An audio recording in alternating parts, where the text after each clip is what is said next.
I'm going to start off with a disclaimer. There's no way that I can do justice to Forest resident Prem Sharma's sweeping saga, Mandalay's Child. It incorporates many of the most momentous events of the mid-20th century: the Japanese conquest in East Asia, the post-war independence of India, the partition into India and Pakistan, and the brutal Muslim-Hindu massacres and migrations that followed. He even brings us into Europe, touches on the Holocaust, and again gets into America.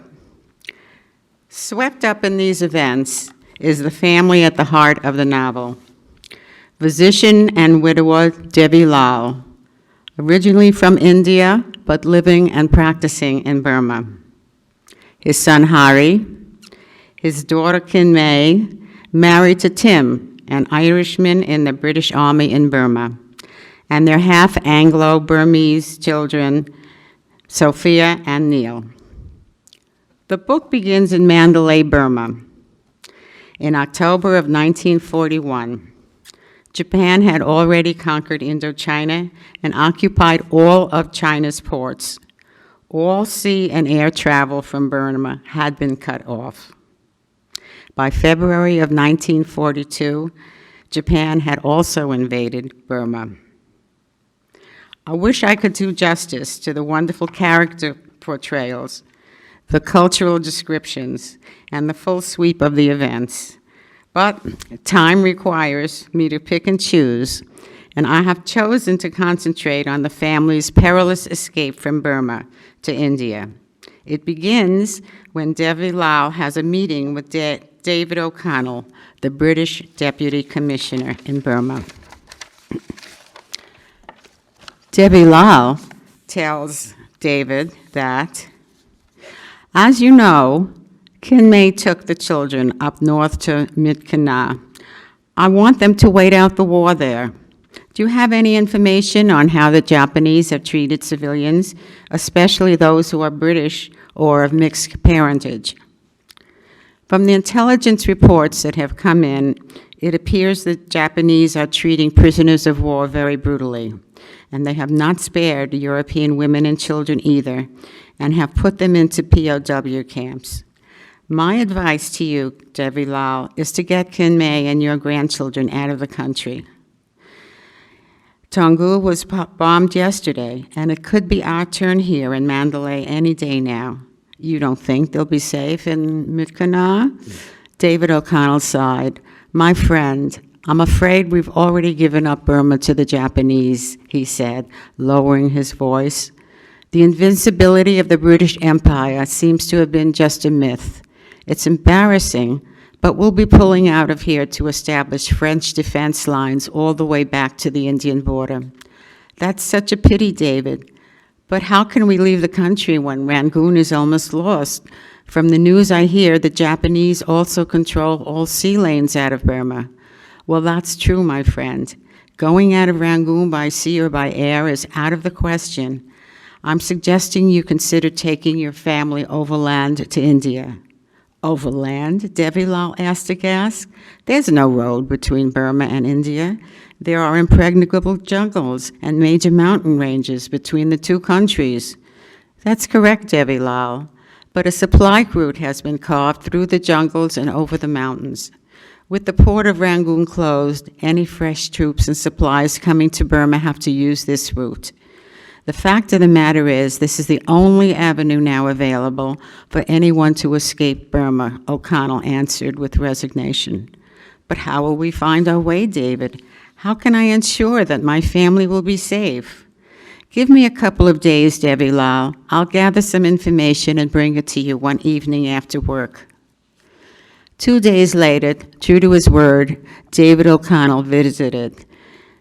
He pulled out a large brown envelope from his briefcase, spread the contents of the envelope on the table, and showed Devi Lal a map on which he had drawn a red line from Mandalay to the town of Tammu near the border with India. Tracing a finger along the red line, he continued, and then he explained the route that they would have to take. It involved 2 boat trips through dangerous rapids. It involved a bullock cart through a untreated road that would take 5 days. It involved perilous, dangerous jungle, and then at the very end, 5-day trek across rugged mountains. Davilal's face was grave. David, is there a less treacherous way? And there wasn't. Davilal had trouble sleeping that night and kept thinking about the journey that O'Connell had proposed. From Tamu, it would be a 4 or 5 day trek across rugged mountains. How would the children manage? Beside the impossible terrain, there would most likely be malaria, cholera, and other hazards. Where would the children sleep? Should he expose his loved ones to such a dangerous journey, or should they remain in Burma and take their chances with the Japanese?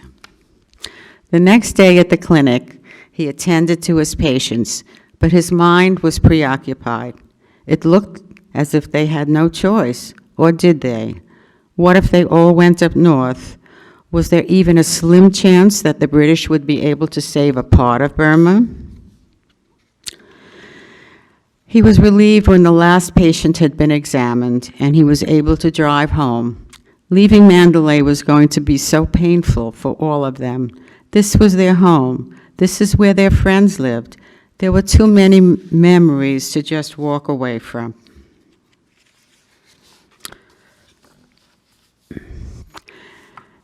Kinmei, now in Myitkyina, heard the news on the radio that she had been dreading.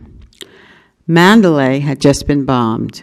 Japanese planes had flown over the city. Their primary target was the Mandalay fort, but a few bombs had landed outside on densely populated neighborhoods. Several city blocks burned down. The news broadcast also said that on February 15th, the British authorities surrendered Singapore to the Japanese. Over 70,000 British troops, one of whom was her husband, Tim, had been taken prisoners by the enemy. The same day, Kinmei received a telegram from her father. "Please return to Mandalay immediately," the message read. "Must discuss and carry out plans for the children's safety." The next morning, Kinmei, the nanny, and the children left by train for Mandalay.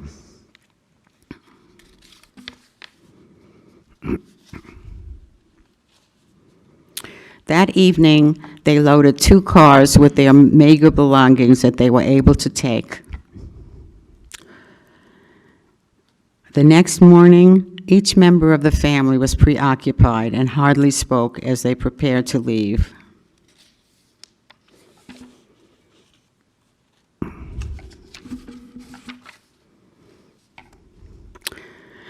At 8 o'clock the next morning, they were just about to leave when from a distance, the wailing sound of the air raid siren interrupted.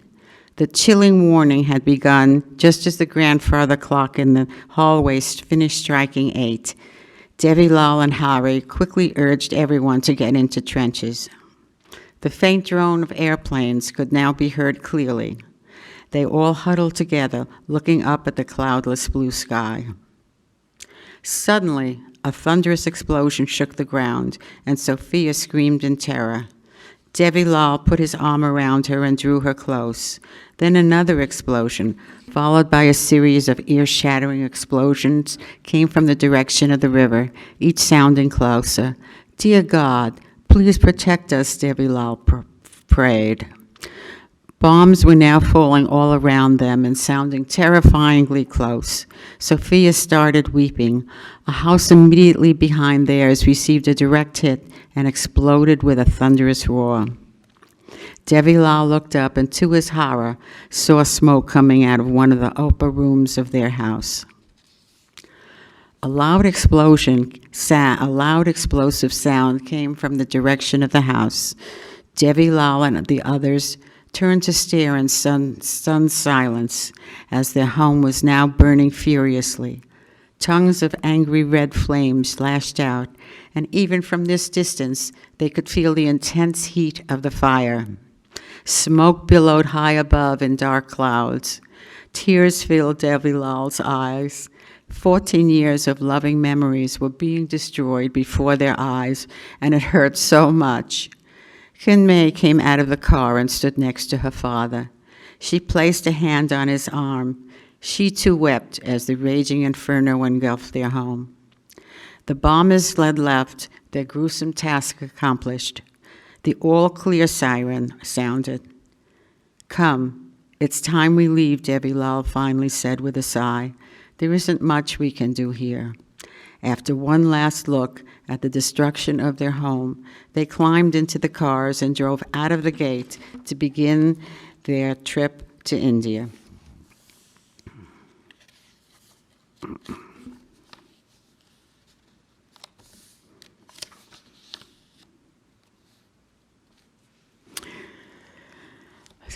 After the drive, they reached the sleepy town on the eastern bank of the Chindwin River, which normally had a population of about 20,000 but had recently tripled. A large military base had been established there.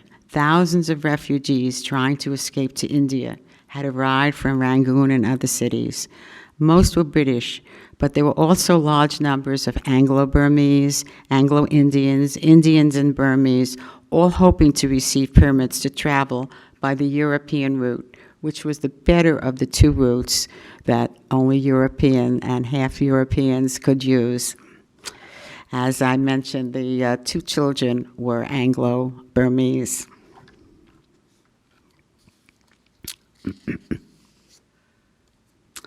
The government had built a refugee transit camp consisting of rows of bamboo huts. The town was running low on food and medicine. Cholera had been reported, and the health authority had started inoculating everyone.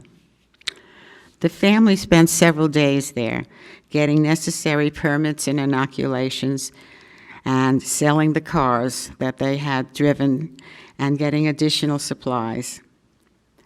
Finally, they came to the river and embarked on a small steamer.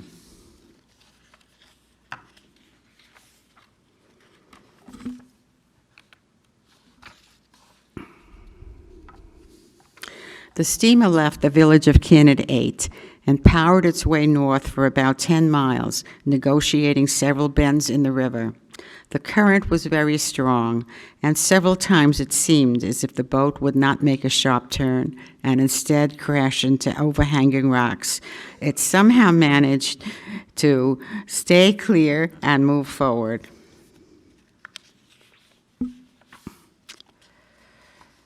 And now they had to get to the next destination.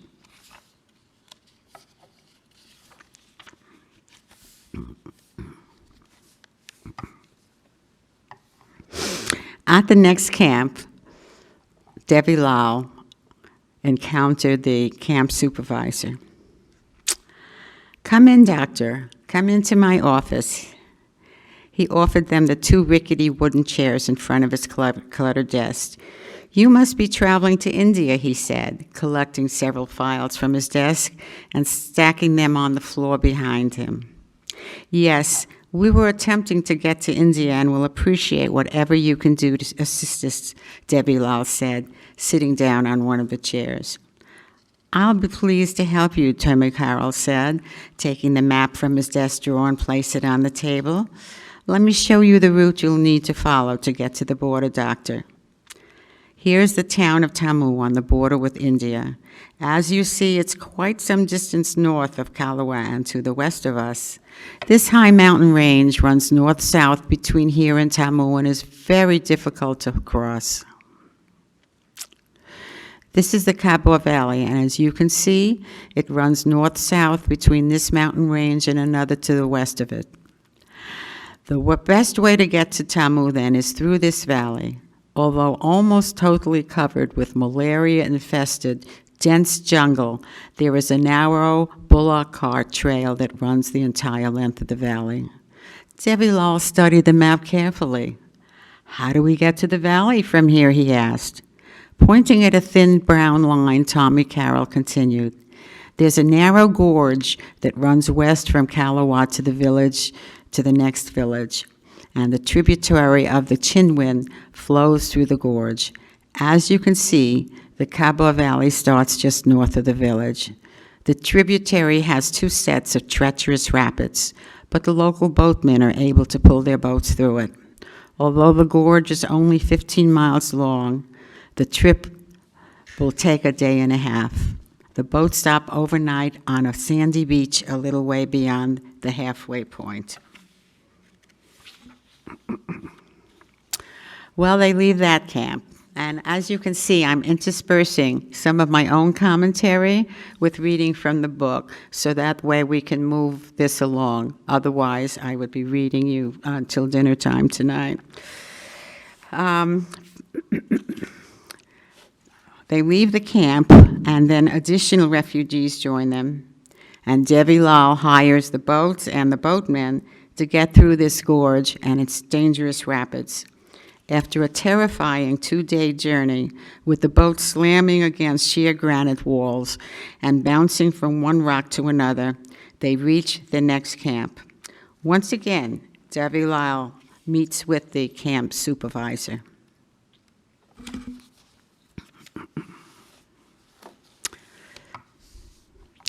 "How many days will it take us to journey to Tamil?" Devi Lal asked. "You will most likely need to stop for 5 nights," the supervisor answered. "Are there camps such as this along the way? We'll be very grateful for your advice and assistance." "No, doctor. This is the first camp that we are building," the man answered. "And as you can see, we haven't finished building this one yet. I'll help you hire bullock carts.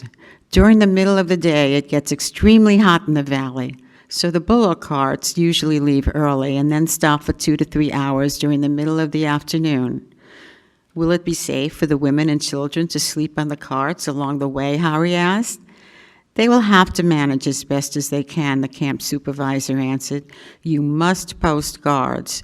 The jungle is very dense, and bands of bandits have been bothering refugees."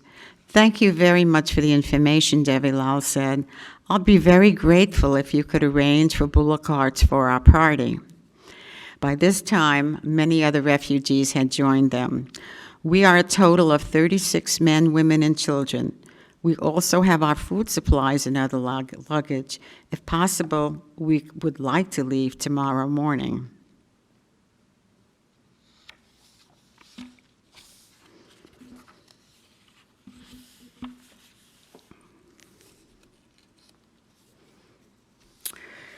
The bullock carts arrive. They had arched, woven bamboo canopies, which helped to keep the hot rays of the sun away.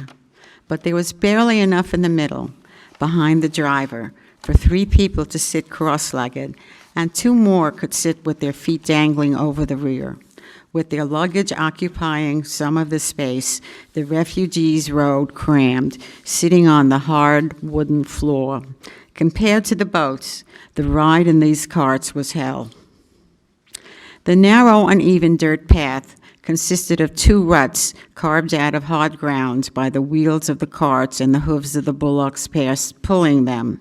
Frequently, branches from the trees of the jungle scraped the sides and the tops of the cart canopies. The crudely made carts squeaked and jolted erratically, tossing the passengers sitting crowded together in the confined space. Some men chose to walk between the carts. A choking cloud of reddish-brown dust stirred up from the dry surface of the path, engulfed the carts, and rose into the trees. The refugees covered their faces with handkerchiefs and towels. The intense heat was unbearable.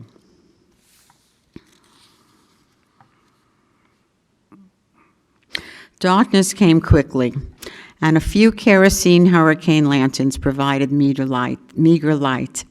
Swarms of mosquito buzzed around as the people prepared to bed down for the night. Some slept inside the carts, while others lay down on their suitcases placed below the carts. A few opted to sleep in the open. Once again, the men divided themselves into groups to keep watching throughout the night. "Mama, do you think we'll ever see Daddy again?" Sophia asked softly as they lay on the hard surface of the cart.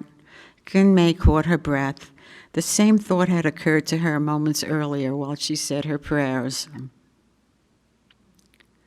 "Let's hope and pray the war ends soon," she answered quickly. "With the grace of God, we'll all be together again." "I hope so, Mama," Sophia sighed. "Everything will be all right, child. Sleep well." The camp was quiet except for the crackling sound of the large fire that could be kept burning all night. Periodically, the soft conversations of the men on guard penetrated the foggy minds of those trying to fall asleep. Later, the night air was momentarily passed by the distant agonizing screams of an animal as a predator dealt its prey a death blow.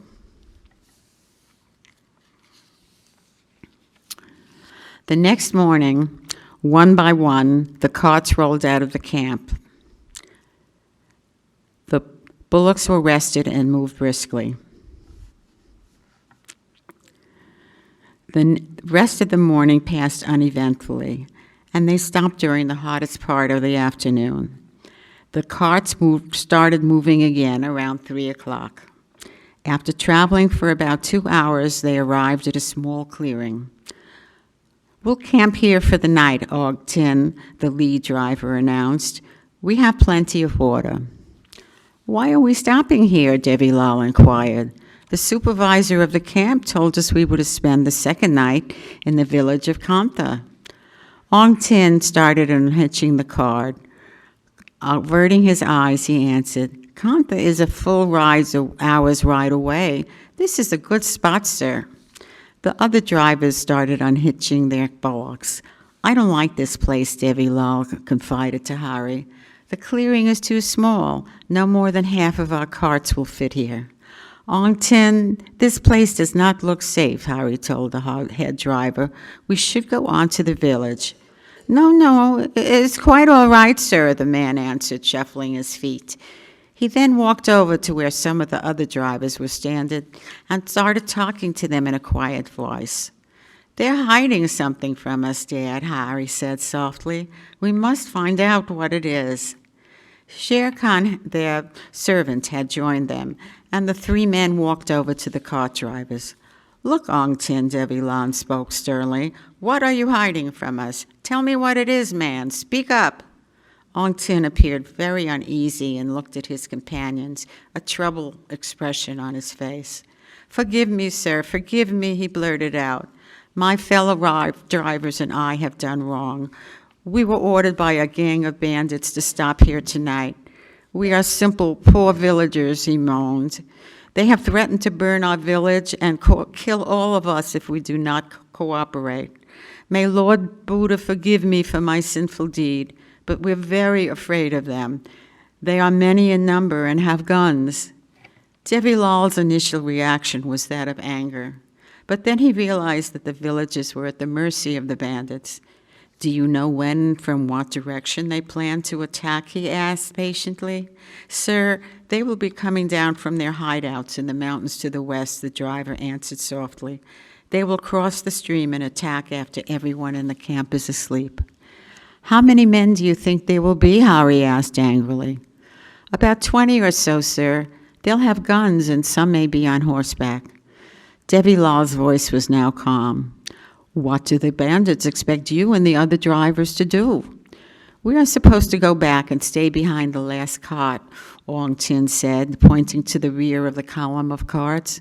"But, sir, we will not help them. I'll speak to my men. We will stand with you and fight them with our knives and sticks."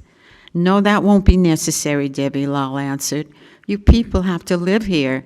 We don't want these outlaws to carry out reprisals against you and your families.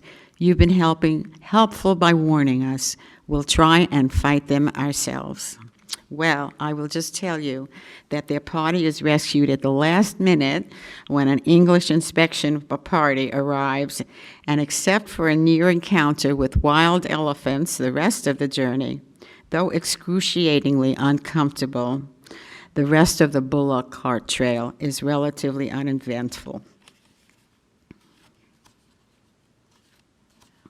However, they're not there yet.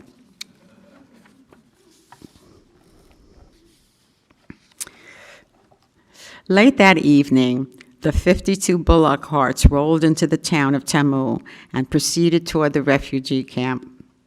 A typical sleepy border village, Tamu had mushroomed into a noisy, crowded frontier town. British, Indian, and American soldiers were everywhere, as were the refugees fleeing Burma. Hundreds of Naga tribesmen from the mountainous region of eastern India were also in town to hire out as porters and guide refugees through the rugged mountains. They slept that night feeling secure. There was no need for them to post guards. In the morning, Devi Lal and Harry went to the Deputy Commissioner's office and were greeted pleasantly by Harris. Devi Lal produced the travel papers given to him in Mandalay. 36 of us have traveled as a group from Kaliwa, he answered. If possible, we'd like to continue together for the rest of our journey. Harris barely glanced at the travel permits. That shouldn't be a problem. I'll stamp and sign these papers for you right away. We're permitting 1,000 refugees to travel each day. You should be able to leave as early as the day after tomorrow. That should give you some time to stock up your provisions and to be rested. The journey through the mountains to Palel on the Indian side of the border is quite exhausting. Mr. Harris, how far is Palel from here? Harry inquired, and are there camps on the way? The actual distance is only about 44 miles, but you'll be crossing several mountain ranges, and the trail is quite steep. Camps have been built along the route.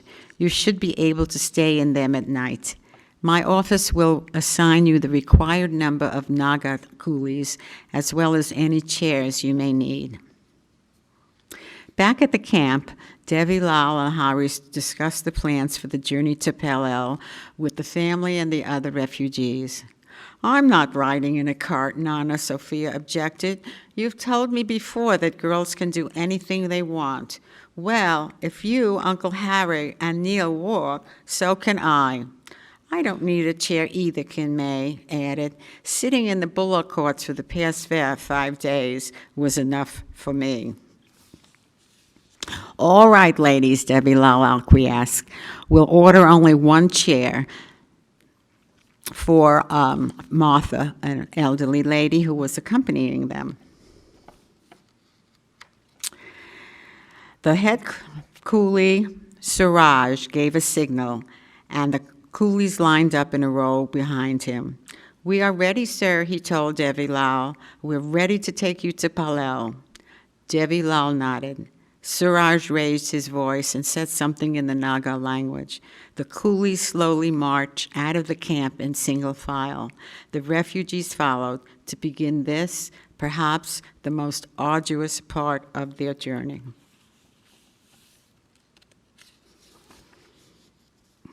The path was steep and narrow, and not more than 6 feet wide, and it hugged the side of the mountain. There was a sheer granite wall on one side and a deep ravine on the other. The refugees walked close to the inside of the path, away from what appeared to be a bottomless chasm. The coolies continued their climb. Martha, the elderly lady, sat stiffly in the chair, her eyes focused straight ahead. The chair swayed slightly from side to side. She wished her coolies would move away from the edge of the path. Many among the refugees were showing signs of fatigue. There was little conversation. Leaning on their canes and sticks, they concentrated on moving up the path. Some of the people seem to be tiring, Hari informed Suraj. Can we take a brief rest? Yes, Sahib, said the Naga answered without breaking his stride. We'll reach the top in a few minutes. That'll be a good place to stop. The refugees slowly climbed the last few feet to reach a small grassy knoll. The coolies eased the loads off their back. Men and women slumped down on the grass. There's Tamu and Burma, Siraj declared, pointing in the direction they had come from. We've now crossed over into India. The refugees looked back, most showing little emotion. Kinmei stood up and walked to the edge of the clearing. Her eyes searched the horizon, and she reached a hand as if reaching out. Tears slowly rolled down her face. Her father walked up to her and placed his arm around her shoulders, drawing her close. Each in their hearts, each bid farewell to their loved ones left behind in their land. The next morning, the morning air was chilly. The refugees quickly prepared their meals and boiled water for drinking. By 7, they had eaten their meager breakfast and were ready to leave. They walked out of the valley, again following a narrow climbing path clinging to the edge of a mountain. The morning air was cool, yet the refugees were perspiring.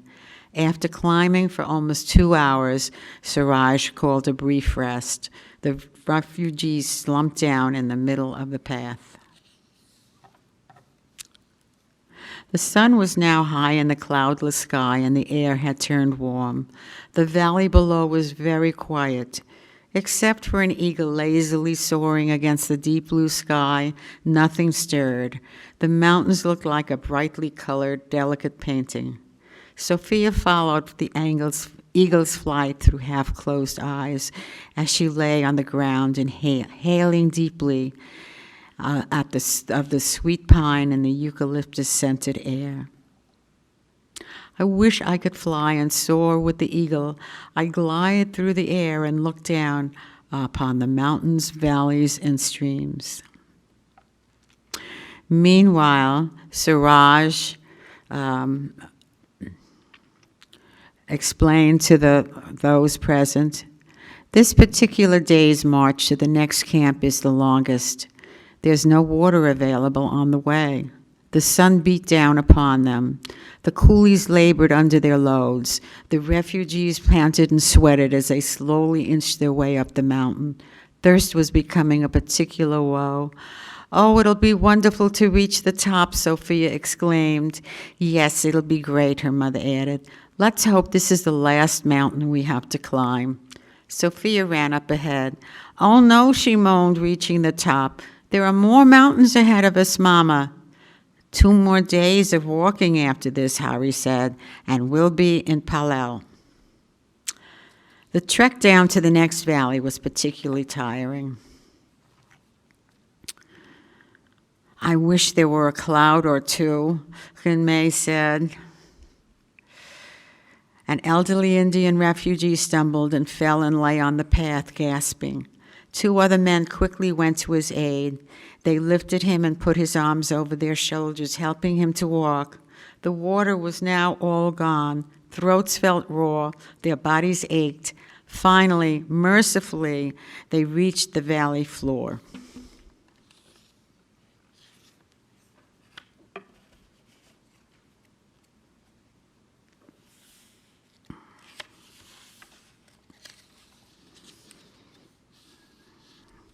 As the sun set, the valley became cloaked in shadows.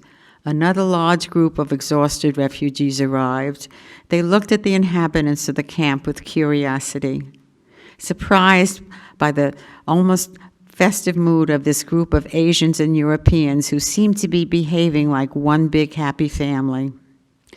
Sophia sat by the hurricane lantern on her mattress on the bamboo platform. Taking out her diary, she started entering the day's events. After so many days of problems, she finally had some happy thoughts to write. She wrote about the birth of the child that had occurred along the way and the joy she felt when she carried the baby in her arms. I wish we could stay forever in a peaceful valley such as this. The war is so far away and everyone is nice to one another. Why do people have to be mean and fight and kill each other? Sophia, say your prayers and go to sleep, her mother urged her. We have to wake up early tomorrow morning. The next morning, the sky was overcast. Although the monsoons were not due for another 4 weeks, the travelers sensed that it was going to rain. They had been climbing toward the top of a mountain for the past hour and a half. A strong wind blew, making walking up the narrow path even more difficult. By 11, a cold drizzle started, and strong gusts of wind blew the rain into their face. They reached the top around noon and rested for a few minutes before descending into the next valley. The rain was now heavier, but mercifully, the wind had died down. Sophia's clothes were soaking wet. She clung to her grandfather's hand and walked along. No one spoke. There was nothing to say. They were too miserable. After a while, the rain finally stopped, and they found enough dry wood somewhere to light a fire and make some tea. Suraj and the coolies now sat near the fire, drinking the hot, sweet liquid.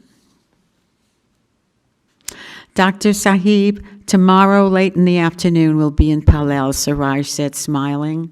This tiring journey will soon be over. The refugees woke up to a glorious morning. The view around them was breathtaking. The camp was on a hill overlooking a lush green valley. Terraced fields gently climbed up to the next hill, on which a little village sat with several huts standing in a semicircle. Trees with bright red and yellow blossoms blanketed the slopes. The air felt clean and invigorating. A radiant double rainbow adorned a distant hill. The fragrance of the rain-soaked earth filled the air. The refugees stood outside their camp, taking deep breaths. The clouds above them began breaking up, and the rays of the sun added to the magnificent panorama.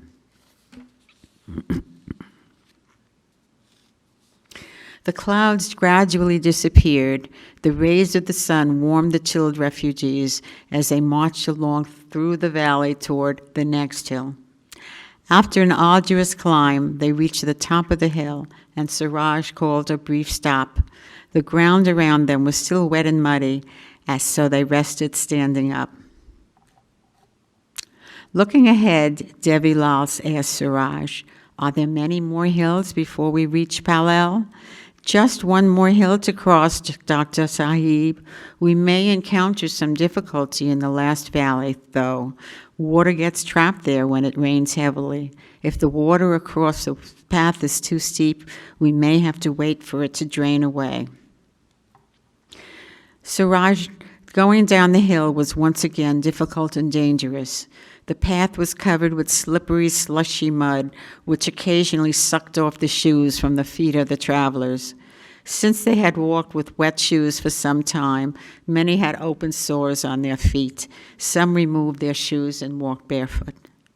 Suraj's fears were soon confirmed.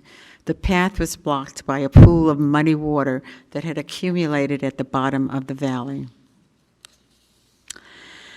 Suraj told Devi Lal, "The only way to get through is to wade through this water, provided it's not too deep."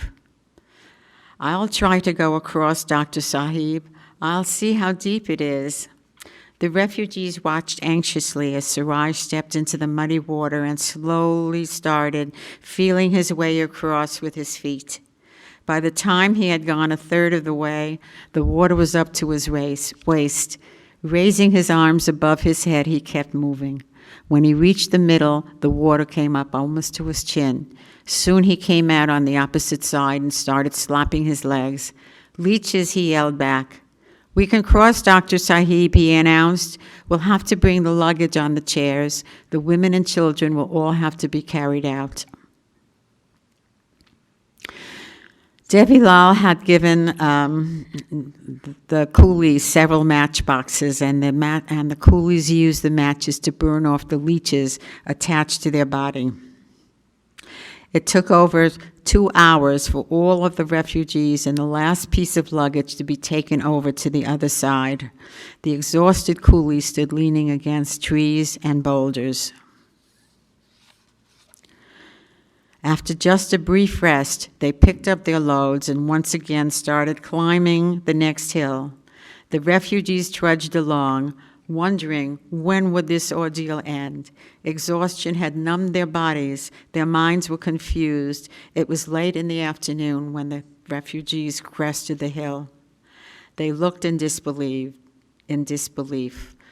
To their astonishment, there in front of them in the valley was a sight for which their eyes had thirsted for so long. A bustling little town of streets, bazaars, and neat little cottages with gardens. And more incredibly, several buses lined up waiting. Devi Lal quickly looked at Saraj. The young Naga smiled. Yes, Sahib, he beamed. It is Palel. There are the buses the authorities are providing to take refugees to the large camp in Imphal. Devi Lal could hardly believe it. He did not notice his son and daughter come in standing next to him. All the planning, worrying, and the dangers of the past week, they are over, he sighed, and by the grace of God, we made it through this incredible trek. Sophia and Neil came and stood in front of their grandfather. Devi Lal put his arms on their shoulders and drew them close. Sophia looked up at him. Nana, have we reached the end of our journey? Yes, my child, he answered, a little shaky. Yes, we have. Their spirits raised, they walked down into the valley and to the town of Palel. The trek out of Burma was completed safely. But now, what lay ahead? What grand design was Karma weaving for them? They did not know, but for the present, they were relieved and very, very grateful. And thank you. Thank you. Thank you. So I hope I've given you a little insight into some of the arduous labors that took place in this part of the world to escape the Japanese invasion in Burma. And thank you, Prem Sharma, for giving us this wonderful book, which, by the way, is in the library if anyone would like to take it out.